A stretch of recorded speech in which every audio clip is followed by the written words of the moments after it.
Hi everyone, David Robertson here from Cincinnati, Ohio. This is my video response to John, that Croatian guy on Twitter's challenge.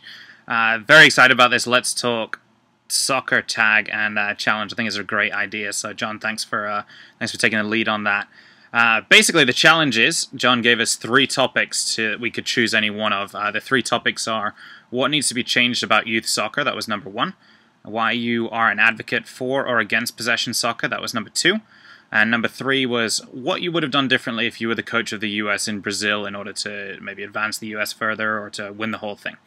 So I am responding with choice number 2, which is why you're an advocate for possession soccer. Basically, then you have a 3-minute video about the topic, and you tag 3 different people who it's their job to then come up with a video of their own to answer any one of the 3 questions. So why am I an advocate for possession soccer is, I guess, where you start. And in order to begin to answer that, I think you need to look at what is possession soccer.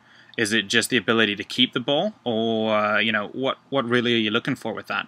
And for me, I like to call it more what we look to do with my teams and at the club I'm at is we call it possession with a purpose. So at the end of the day, what are you looking to do with possession, and what does that mean? We've all seen teams who can keep the ball, but everything breaks down when they get anywhere near the final third. It's one thing to be able to swing the ball around the back, but ultimately, what is the point of keeping the ball? For me, it's always been to put players in a position to be able to create an opportunity on target. So the aim of the game at the end of the day is to score goals and keep a clean sheet or score one more than they can. So we need to find a way with possession soccer to advance ourselves and create those opportunities. Possession-oriented soccer requires your players to be, the tag we always hear is the thinking player. There's been so many books being written and well done on creating these types of players. A commitment to possession with a purpose soccer can be painful, especially at the beginning as players, especially when they're playing at the highest level, having to perform technically challenging tasks under time and space constraints, which often they're really just not used to doing. This is where your training environment for me and the standards that you have as a coach come into play. We always hear in coaching schools and education materials that you see online about how training needs to simulate the game environment. And I absolutely agree with that. For me, one of the things we really push at the club I coach at is training has to be harder than the games. Then the games become easy. Players have the time and space to open up defenses and perform tasks under pressure. So that's you being demanding of your players, demanding technical intelligence and savvy and things like that, and then really pushing the speed of play and the tempo at which they do things, so that, like I said, when you get into a game, it just becomes so much easier. Possession soccer requires players to do the little things, or they'll get exposed. Players have to be sharp in several categories. Technically being the first one. You simply can't play possession soccer if you're not technically sharp with both feet.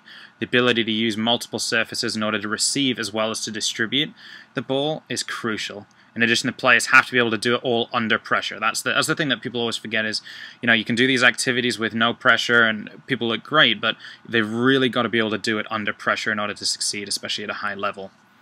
Tactically, players have to know their role on the field in all circumstances, in and out of possession. Where should they be? How do they support? What angle is correct? Do you teach your players how to create space? How and when to take looks, play in between the lines, off the ball running? How do you get in behind as well as recover defensively? Mentally, players have to be mentally tough. You will make mistakes.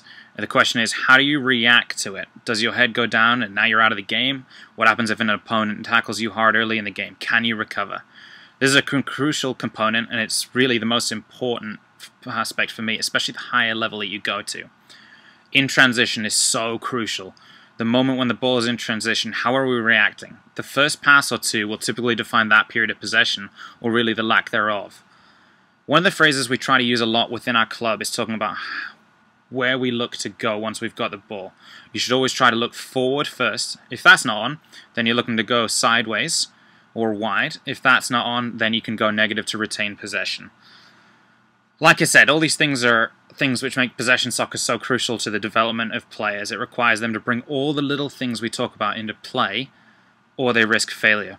Remember though, failure is not a bad thing. Failure develops you both as a player and a person. The important part is your reaction to the failure. How many times can you get back up? Go after it again, learn from your mistakes and get better. I hope you've enjoyed this little video. I know I've gone over on my time, so hopefully this video still counts. Look forward to hearing the responses from the people who are tagged, or any of you who are watching this. Remember to follow me on Twitter at Cincy Soccer. That's CINCY Soccer 2307. Thanks again.